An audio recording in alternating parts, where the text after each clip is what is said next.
A breathtaking story of survival against impossible odds unfolds when a magnificent wild Mustang stallion plunges from an abandoned railway bridge during a violent storm. Everyone who witnessed a horrific fall believed they had just seen the end of this majestic creature. But what happened next defied all explanation and left even hardened wildlife experts questioning everything they thought they knew about these remarkable animals. This extraordinary tale of survival, healing, and unexpected connection will change the way you view the natural world forever. Prepare to witness a miracle that challenges the very boundaries between life and death. Spirit was the embodiment of wild freedom. The 7-year-old Palomino Mustang stallion had roamed the high plains of Montana's Blackfoot Valley for years, his golden coat gleaming like polished bronze in the sunlight, his flaxen mane and tail flowing like banners in the wind. Local ranchers and wildlife observers recognized him by the distinctive white blaze shaped like a lightning bolt running down his face. Unlike many wild horses who avoided human settlements entirely, Spirit had developed a reputation for boldness.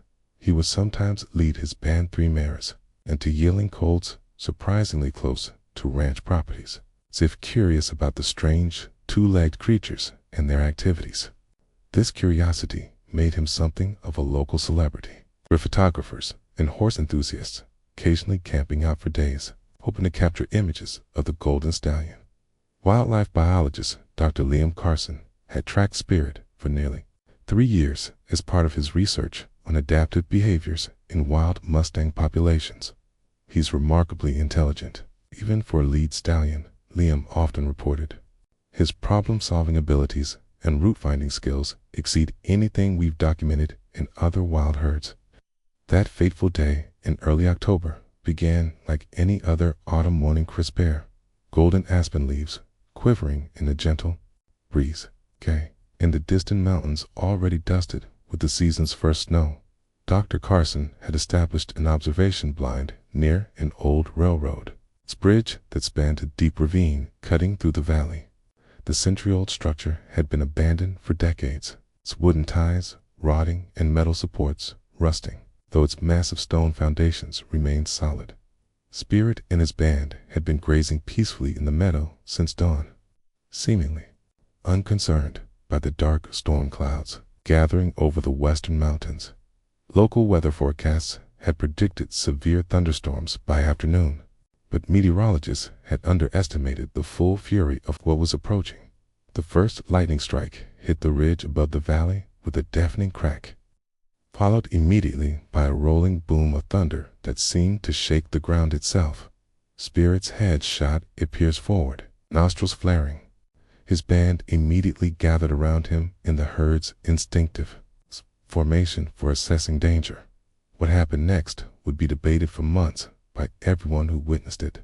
As the storm descended with unexpected violence, a silent lightning bolt struck a tree near the herd. The explosive impact and sudden fire sent the horses into a panicked flight directly toward the old railroad bridge. The storm's ferocity transformed the peaceful valley into chaos. Wind-driven rain reduced visibility to mere feet, while lightning strikes ignited several small fires in the drought-parched grass. Through the observation blind's window, Dr. Liam Carson watched in horror as Spirit led his terrified band toward the one place they should never go, the decaying railway bridge. They're heading for the bridge, Liam shouted into his recorder, though no one could hear him over the roar of the storm. The structure won't hold their weight. ... Spirit reached the bridge first, his golden coat now dark with rain, his powerful legs driving him forward in instinctive flight from the flames behind. The dilapidated structure had been built for trains, not for the pounding of galloping hooves. As the stallion's weight hit the first section, ancient timbers groaned in protest beneath him as he began his ascent. The lead mare sensed the danger and skidded to a halt at the bridge entrance, herding the rest of the band away from the unstable structure.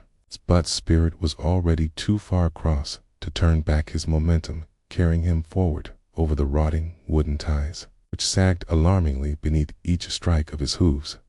Lightning illuminated the scene in stark, terrible clarity. There, he was, the magnificent horse, now halfway across the span. A 100-foot drop to the rocky streamed below, and the visibly failing supports groaning beneath him in that frozen moment of illumination. Dr. Liam Carson saw Spirit realize his peril.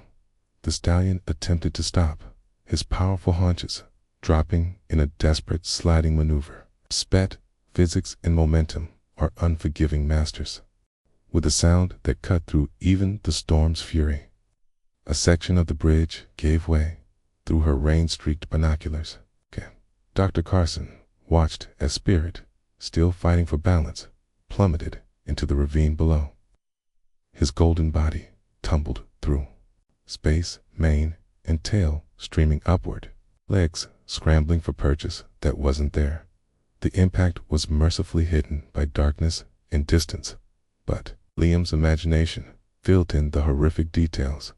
No horse could survive such a fall. The ravine floor was littered with boulders, and the shallow, fast-running creek offered no cushioning pond or deep pool. In her professional assessment, death would have been instantaneous if not from the impact itself, then certainly from catastrophic internal injuries. The scientist found herself weeping. Her recorder still running. Spirit is down. She managed to say her professional detachment, cultivated over years of wildlife study, completely abandoned in the face of such a tragedy. The fall was approximately 100 feet onto rocky terrain. Recovery of remains will begin once the storm abates. Through the remaining hours of the storm, Dr. Carson maintained her observation position, documenting how Spirit's band gathered at the edge of the broken bridge. The lead mare called repeatedly into the ravine with plaintive whinnies that seemed to carry all the grief in the world. As darkness fell and the storm finally moved eastward, Dr. Carson prepared to report the tragedy and organize a recovery team.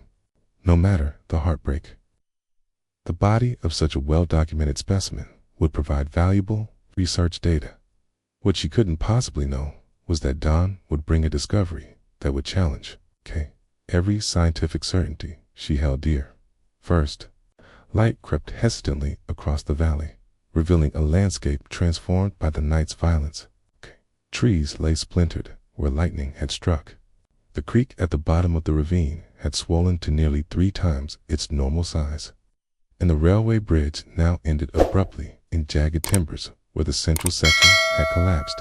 Dr. Liam Carson led the small recovery team along the steep trail that zigzagged down to the ravine floor. The mood was somber. These were scientists and local ranch hands people who had admired Spirit from afar for years. His death represented not just the loss of a research subject, but the end of a wild symbol that had come to embody the untamed heart of the valley itself. The body should be somewhere in this section, Liam said, consulting the GPS coordinates he had marked during the fall. The current may have moved it downstream if it landed in the water. The team spread out, searching among the boulders and along the creek banks, till 20 minutes of increasingly desperate searching reconvened, confusion beginning to replace their grief. "There's nobody," reported Miguel, an experienced tracker from the nearest ranch. "No blood, no signs of impact, nothing to indicate a horse died here." "That's impossible," Dr. Carson insisted. "I saw him fall. Nothing could have survived that impact. An 1,000-pound horse doesn't just disappear." They expanded their search area, moving methodically downstream where the swollen creek might have carried the body. What they found instead defied all rational explanations. In a small, sandy area at a bend in the creek, they discovered hoofprints, not the chaotic scrapes of a dying animal, but the deliberate, weight-bearing impressions of a horse that had stood up and walked away from the impact site. Miguel knelt beside the tracks, his weathered face betraying the conflict between what he knew and what he was seeing. "These are fresh tracks made after the rain stopped, and they show no signs of dragging or serious injury." Look at the stride length normal, maybe slightly shortened, but nothing indicating catastrophic trauma. Dr. Carson stared at the evidence before her scientific mind refusing to accept what her eyes confirmed. The tracks were unmistakably Spirit's. The distinctive chip in his right front hoof left a unique mark that couldn't belong to any other horse in the valley. Follow them, she whispered, torn between desperate hope and the certainty that they were tracking a scientific impossibility. The trail led them half a mile downstream, to where the ravine walls sloped more gently. There, more tracks showed exactly where the horse had climbed out of the ravine, continued across the valley floor. He survived, Miguel said, his voice filled with wonder. But how? Dr. Carson had no answer. By every medical and physical principle he knew, Spirit should be dead, his body shattered beyond recovery. Instead, they were following the trail of a horse that had apparently stood up and walked away from a 100-foot fall onto solid rock. The tracking team followed Spirit's trail for nearly 4 miles across the valley floor before the print turned deliberately toward a section of the landscape few locals ever visited. The Blackfoot tribe called it Medicine Waters, a remote area of natural hot springs surrounded by steep cliffs and dense pine forest. He's going to the hot springs, Miguel said, recognition dawning on his face. The old-timers talk about injured animals going there. My grandfather used to say the minerals in that water could heal anything from bone breaks to bullet wounds. Dr. Carson would normally have dismissed such claims as folklore. Nothing about this situation fit within the boundaries of science. They pressed on, the trail growing clearer as it entered the forest. Occasional golden hairs snagged on branches confirmed they were still tracking the Palomino stallion. The hot springs revealed themselves as a series of steaming pools, nestled in a natural amphitheater of stone. The air was thick with the scent of minerals, and the temperature was noticeably warmer than the surrounding forest, and there, partially submerged in the largest pool, stood Spirit. The team froze at the edge of the clearing, hardly daring to breathe. The stallion's golden coat was caked with mud and streaked with blood along his right side. A deep gash ran across his flank. But he was standing impossibly, miraculously standing in the steaming water. His head lowered, as if drawing strength from the earth itself. This is medically impossible, Dr. Carson whispered, his voice tight with disbelief. His scientific training battled with the evidence in front of him. Even if he somehow survived the initial impact, the internal injuries from a fall like that should be catastrophic. He shouldn't be able to move, let alone walk miles across rough terrain. Yet the stallion was not only alive, he was showing signs of deliberate self-dash treatment. As they watched from concealment, Spirit moved to another pool where the water bubbled more vigorously. He carefully lowered himself into the deeper section, wincing visibly, but ensuring that his injured side remained fully submerged. He's deliberately seeking specific pools, Miguel observed, like he knows which minerals will help different injuries. They set up a careful observation post at a respectful distance. Dr. Carson documented every movement with his camera and detailed notes. For 3 days, they watched as Spirit moved between different pools in what appeared to be a systematic treatment regimen. He drank from certain springs, but not others, soaked his injuries for specific intervals, and even applied mud from particular banks to his wounds. Even more remarkably, on the 2nd day, his band found him. The lead mare arrived first, cautiously, approaching through the trees before coming to a standstill. Beside him, a Spirit remained partially submerged in his healing immersion. By the end of the day, the entire band had gathered, forming a protective circle around their injured leader. It's like they're standing watch, Dr. Carson noted. They're taking turns guarding while he heals. The impossible had already occurred. Now, they were witnessing the unexplainable. For 2 weeks, Dr. Carson maintained his observation post near the hot springs, documenting what could only be described as a miraculous recovery. Spirit's wounds healed faster than any known veterinary science could explain. His strength returned day by day. The deep gash on his flank closed without signs of infection, and his initial pain-filled movements gradually gave way to the proud, powerful gait that had made him famous. Eventually, scientific curiosity overcame Dr. Carson's reluctance to disturb the natural healing process. Taking every precaution to avoid causing stress to the horses, he collected water samples from each spring Spirit had used, along with mud from the banks the stallion had applied to his wounds. The laboratory results from Montana State University left his colleagues speechless. The springs contained a unique combination of minerals rarely found together in nature: selenium, zinc, hay, and a particularly rare form of sulfur compound with known anti-inflammatory properties. More surprisingly, the mud contained a previously undocumented strain of bacteria that produced natural antibiotics, similar to those currently being researched for next-generation wound treatments. The horse essentially found a natural pharmacy, remarked Dr. James Wilson, the microbiologist who analyzed the samples, and somehow he knew exactly which spring would treat which condition.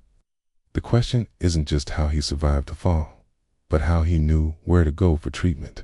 Dr. Carson's research took a new direction, focusing on how wild animals might access environmental or nonverbal knowledge beyond current scientific understanding. He established continuous remote monitoring of the Medicine Waters area, documenting multiple species from elk with arrow wounds to foxes with broken limbs seeking out the healing springs. The most remarkable discovery came through historical research. Blackfoot tribal records spoke of a golden spirit horse that had first revealed the healing powers of the springs to their ancestors. Hundreds of years ago, the descriptions matched Spirit's distinctive lightning blaze marking, exactly despite being recorded long before this particular stallion was born. There are two possibilities, Dr. Carson explained in his groundbreaking paper that would later earn him the National Science Foundation's highest honor. Either knowledge of these healing waters is passed through generations of wild horses through a form of cultural learning you've never documented before. There's something about certain horses, perhaps genetic memory or heightened environmental sensitivity, that connects them to this landscape in ways our science doesn't yet understand. Meanwhile, Spirit continued his recovery, growing stronger with each passing day. By the third week, he had resumed leadership of his band. However, Dr. Carson noted subtle changes in his behavior. He moved more deliberately, seemed more aware of his surroundings, and most remarkably, he showed a greater tolerance for respectful human observation than before his injury. The Golden Stallion had become a bridge between worlds, scientific and spiritual, human and animal, known and unexplained. 1 month after his miraculous survival, Spirit led his band away from the healing springs and back toward their traditional grazing territory. Dr. Carson's team followed at a respectful distance, documenting what appeared to be a triumphant return journey. The stallion moved with renewed vigor, his coat once again gleaming golden in the sunlight. Barely a scar visible to mark his ordeal. What happened next added another layer to the unfolding mystery. Instead of avoiding the sight of his near-fatal accident, Spirit deliberately led his band directly to the ravine, where the broken bridge still hung precariously over the drop. He approached the edge slowly, the entire band gathering behind him as he gazed across the gap to the remaining section on the opposite side. For nearly 20 minutes, the stallion stood motionless, studying the broken structure. Then, with deliberate care, he began to lead his band along the ravine's edge until he found a spot where the descent was manageable. The horses made their way down the slope in single file, crossed the Nowcomb Creek at a shallow point, and climbed up the opposite bank. He's showing them an alternative route, Dr. Carson realized, watching through his binoculars. He's teaching them how to safely navigate this obstacle. But Spirit wasn't finished. Once his band was safely across, he left them grazing under the watchful eye of his lead mare, and returned to the broken bridge dash alone. With careful, measured steps, he walked out onto the remaining section of decaying timbers, stopping precisely at the edge where the collapse had occurred. For a heart-stopping moment, Dr. Carson feared he might attempt to jump the gap. Instead, Spirit pawed at the broken timbers as if testing their stability. Then, with what observers would later describe as deliberate intent, he began pushing loose boards into the ravine below. "He's clearing the dangerous section," Miguel whispered in disbelief, making sure no other animal will be trapped by partially broken boards. Over the next hour, Spirit systematically cleared every loose timber from the remaining bridge section, creating a clean break that clearly signaled danger to any approaching animal. Only when the job was complete did he return to his waiting band. The behavior was unprecedented, showing not just problem-solving intelligence, but a level of altruistic concern that challenged the conventional understanding of equine cognition. Spirit had not only survived his ordeal, but appeared to have learned from it and now was actively working to prevent similar accidents. Local ranchers, upon hearing of Spirit's actions, made an unprecedented decision. Rather than repairing the old bridge for occasional human use, they would leave it exactly as Spirit had rendered in a clear warning of danger and, instead, build a new crossing a mile downstream where the ravine was less severe. "If that horse has enough sense to mark a dangerous passage," said one elderly rancher, "then we ought to have enough sense to listen to him." 2 years after Spirit's miraculous survival, Dr. Carson published her comprehensive study of the incident and its aftermath. What began as a simple behavioral research project had evolved into groundbreaking work on animal intelligence, natural healing, and interspecies communication.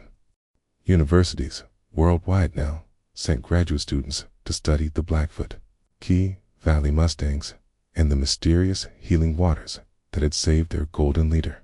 Spirit himself seemed to understand his role in this new relationship between humans and horses, while maintaining his wild freedom. He displayed an unusual tolerance for careful observers, sometimes bringing his band surprisingly close to research blinds, as if deliberately demonstrating aspects of wild horse society. Most remarkably, he began leading injured wildlife to the healing springs. Remote cameras documented the golden stallion escorting limping elk to wounded wolf, and even on one extraordinary occasion, a young bear with a damaged paw to the specific pools that would best treat their injuries. "We're witnessing something unprecedented in documented animal behavior," Dr. Carson explained during a National Geographic interview. "Cross-species altruism at this level suggests a form of awareness we've never officially recognized in non-human animals. Spirit isn't just protecting his own band, he's actively working to preserve the well-being of the entire ecosystem." A bridge incident led to another unexpected development. Local authorities, inspired by Spirit's actions, established the first wildlife corridor in the state, a protected passage that ensured animals could safely travel between grazing lands and the healing waters. Signs at the corridor entrance featured the silhouette of a Palomino stallion with a lightning-shaped blaze on the anniversary of his fall. Spirit did something that left even seasoned researchers speechless. He led his now expanded band, including 5 new foals, to the exact spot at the ravine's edge where he had plummeted 2 years earlier. There, as cameras documented the moment, the stallion reared majestically, silhouetted against the sky in what could only be interpreted as a celebration of life, survival, and legacy. Local Blackfoot elders nodded knowingly when shown the footage. "The Golden Spirit horse has always been a messenger between worlds," a tribal historian explained. "In our stories, he dies and returns again and again through generations, teaching the people and the animals to find healing and balance." Science had documented a horse that survived the impossible. Indigenous wisdom spoke of a spiritual presence that transcended a single lifetime. perhaps. Okay? Both were true in ways modern understanding has yet to fully comprehend. In the Blackfoot Valley, okay? Golden Stallion runs free with his band. His story is a living bridge between science and spirit. Proof that the most profound miracles often arise where the rational and the mysterious meet. If this story touched your heart, please subscribe to our channel and share it with someone who believes in the untamed magic of the natural world. Know in the comments what amazed you most about Spirit's incredible journey.